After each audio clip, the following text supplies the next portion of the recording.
gostaria de perguntar o seguinte: como foi a infância? O senhor era custoso? Ia na igreja? Como que funcionava isso? Olha, do que eu me lembro da minha infância, eu sempre fui uma criança muito reservada.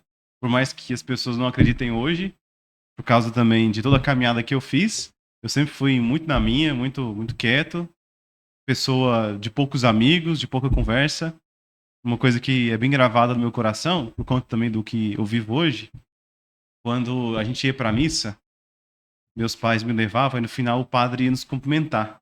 E aí eu era aquela criança que escondia atrás da minha mãe e morria de medo do padre, não tinha vontade de cumprimentar. E ele falava assim: vamos ser coroinha, vamos entrar. Na época era o padre Giovanni, inclusive hoje está na Nossa Senhora de Fátima.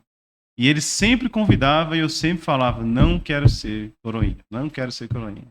Realmente não tinha esse desejo, não tinha mesmo vontade. E que aqui hoje sou padre, né? Como as coisas foram mudando. Então era aquela criança, quando chegava alguém em casa, visita, eu me lembro disso, eu escondia debaixo da cama. Se eu estiver no banheiro, enrolava lá, porque eu não queria ver gente. Gostava na minha, nunca gostei muito de contato social, era mais reservado. Eu lembro que todo o meu tempo de escola, ensino médio, fui amigo só de 2 ou 3 no máximo. Não era de festa, não era de ficar saindo. Esse era o meu temperamento, mais Reservado. interiorizado, mais reservado. Hoje em dia, com as nomenclaturas de temperamento, olhando para minha infância, para minha vida hoje, eu me encaixaria mais no melancólico. Embora alguns dizem que eu sou sanguíneo, mas aquele que conhece a minha história sabe que eu não sou. É porque eu tive que me moldar para me adaptar à minha vocação, ao chamado que Deus me manda. E a minha infância foi muito feliz, tem momentos de felicidade. Eu tive maior parte da minha infância, aquela infância raiz, de soltar pipa na rua, de tocar campainha, sair correndo, jogar bola, jogava no chão, pegava a bicicleta e ia jogar bola no campo de terra. E lembro que ia na vendinha comprar geladinho, comprar balinha, jogava cartinha de Yu-Gi-Oh!, peão. E o que eu mais gostava quando era criança, jogar bola, brincar de esconde, picar-altinho. Uma infância como as outras. Até que, quando eu tinha 12 anos, o meu pai abriu um fliperama. Nossa. Foi o primeiro do bairro lá. Na época era Play 1, PlayStation 1. Tinha duas máquinas, uma de Tekken e outra de Street Fighter. Não sei se vocês sabem o que é isso, né? Eu não. Tem a mínima ideia do que é isso. Você sabe o que é, né? Street Fighter é aquele joguinho de luta, né? É, que tem o Ryu, que dá o Hadouken, que tem todos aqueles golpes lá. E aí, a partir dessa idade, já fomos entrando nesse universo, essa transição das gerações, né? Da geração que agora tem celular, que tem computador. Mas eu passei por essa transição. Eu muito lembro quando chegou a primeira internet lá em casa de escada. Você lembra disso, Raiz? Não. A Raiz Internet a escada. Raiz é muito nova. Quando ligava, é uma Não, internet mas- parece que vinculada à rede de telefone. Era uma coisa assim, não sei Isso. como que era, de fato. Fazia um barulho muito estranho. Assim. E era bem lenta. Bem lenta. Você tipo, carregar uma imagem, era horas pra carregar uma imagem. E pra nós era impressionante tudo isso aqui. Era uma coisa maravilhosa. E olha como as coisas mudam, porque o senhor ainda é muito jovem, né? Por exemplo, em comparação com o Antônio, Justamente. o senhor é muito mais jovem que o Já Antônio. começou, gente, as piadinhas da Raíssa. Não, mas Temos que aguentar, viu? de fato, quanto as coisas mudam, né? Em pouco tempo. Hoje em dia, eu sou De o quê? fato. 4 anos mais nova que o senhor. E eu Com já não certeza. consigo lembrar dessa. E aí peguei essa Vivência. transição e já, mais ou menos, quando eu tinha 14 anos, já tava no ensino médio. Eu lembro que o celular que eu tinha era o Nokia, aquele que caía no chão, quebrava Tijolão, o chão. famoso Nokia tijolão. Quebrava o chão, mas não quebrava o celular. Tijolão. Que tinha um joguinho da Da cobrinha. E era a tecnologia da época. Então eu peguei essa fase de transição de tecnologias. E foi nessa época que surgiu justamente, depois na adolescência, eu já pulei pra adolescência. Porque da infância, de fato, a gente não lembra muita coisa. Eu sei que eu tive uma infância normal. Minha mãe me colocou na catequese. Meus pais me levavam na missa, levavam na igreja. Cresci nesse ambiente católico, em que se rezava no almoço, ia na missa, comemorava as datas importantes com oração em família. Tinha imagem em casa dos santos. Então eu cresci nessa bolha católica que muitos crescem. Mas inclusive até a adolescência foi aquela religião imposta. Não foi uma religião decidida por mim. Mas é importante sim a criança ela receber essa educação religiosa. Eu sou muito grato a Deus e aos meus pais pela semente que eles deixaram dentro de mim. mas que ela foi germinar bem mais tarde. Então, até os meus 14 anos, eu ia pra igreja não porque eu queria, mas depois eu passei a querer ir na igreja. Aí depois chegaremos nessa etapa. Mas a minha infância, se essa é a pergunta, foi uma infância como de qualquer outro e muito feliz. Foi um tempo de muita alegria, graças a Deus. E, padre, como que foi o chamado do senhor vocacional? Porque o senhor disse que era uma criança mais reservada, mais fechada. Então, eu E o nunca padre- entendi o que aconteceu mesmo. Por quê? Eu nunca quis ser padre. Eu não lembro de ter a consciência de pensar assim, eu quero ser padre. Eu não tenho essa memória. Mas a minha mãe, ela jura, e eu não vou falar que minha mãe tá mentindo, né? Com certeza não, e eu acredito nela.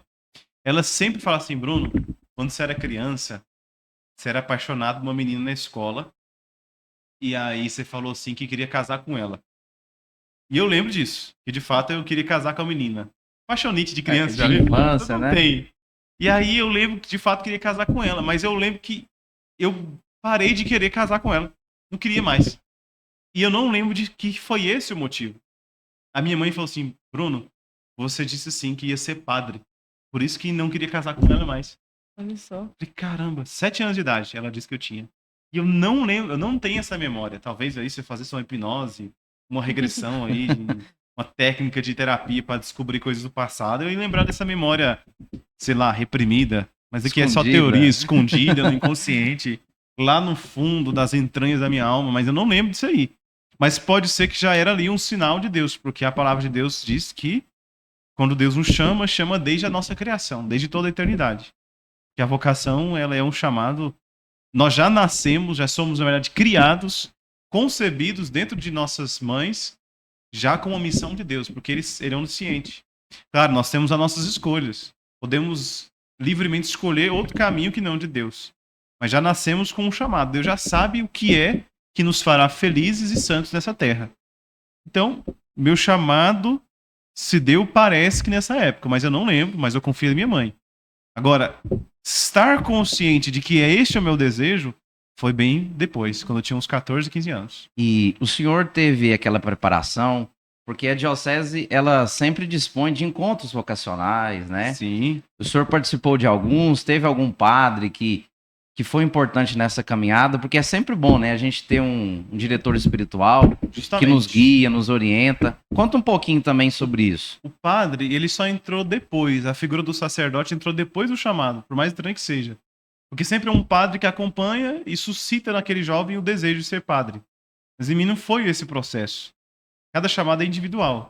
Mas para eu te contar isso, eu preciso te falar como foi meu chamado. Já posso dizer? Pode, Sim. Então, fica à vontade. quando eu tinha, como eu disse, até os meus 14 anos, eu ia na missa porque era obrigado, arrastado, confessava uma vez no ano no mutirão, com a listinha de pecado lá, confessava sem nenhum arrependimento, porque não tinha nem noção do que era ser arrependido de fato do pecado.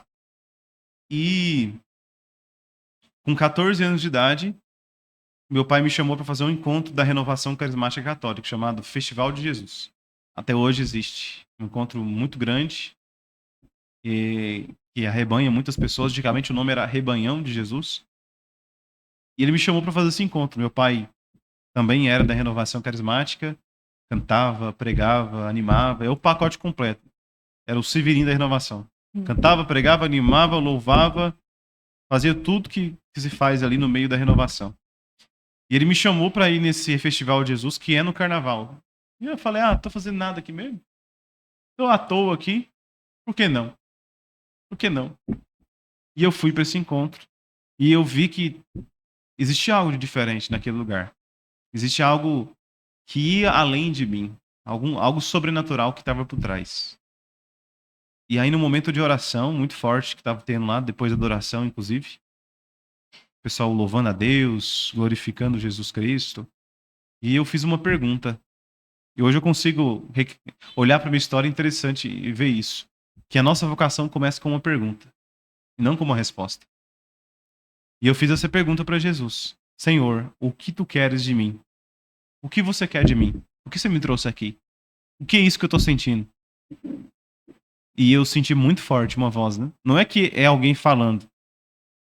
O chamado é uma coisa muito individual. Eu não senti alguém falando como eu estou falando com você, mas sabia que tinha alguém falando que não era eu. Parece alguém com esquizofrenia conversando, né? Mas não. Naquele momento eu sabia que era Jesus falando comigo.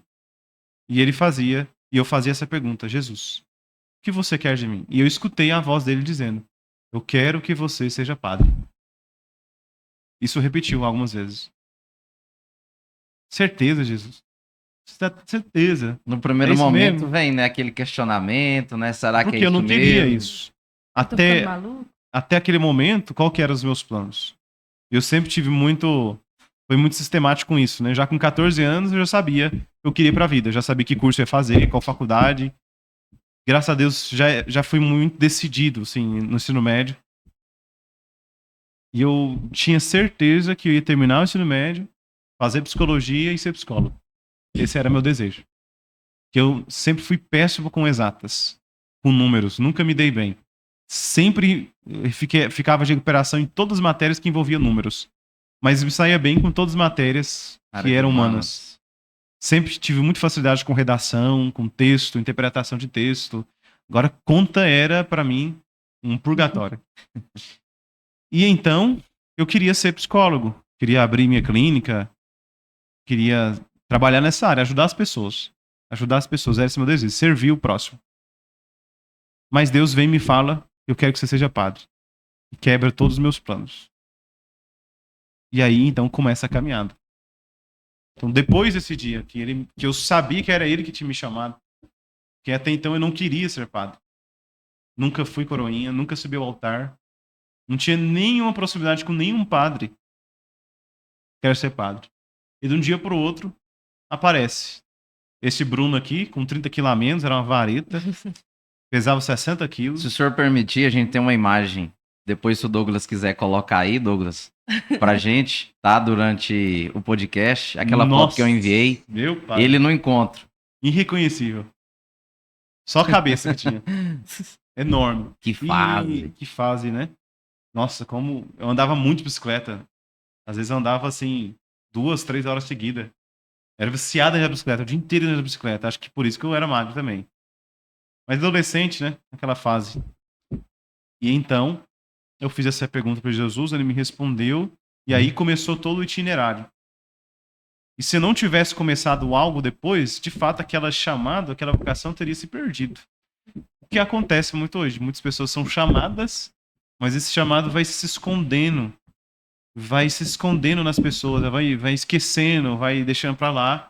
Mas quem é chamado mesmo, aquela voz, ela ressoa dentro da gente, de um jeito que não tem como tirar. Você pode abafar com o mundo, com os pecados, você pode abafar com tudo, mas aquela voz fica lá dentro, como um pingo de água de noite quando chove, que fica tac, tac, tac, tac, tac, tac, já viu? Quando tá chovendo e depois fica tac, tac, é uma coisa que você põe fone de ouvido, você coloca a música e tá lá, tac, tac, tac, tac, tac. Consciência tac, só ouve tac, isso. tac, tac. Eu quero que você seja padre, eu quero que você seja padre, eu quero que você seja padre.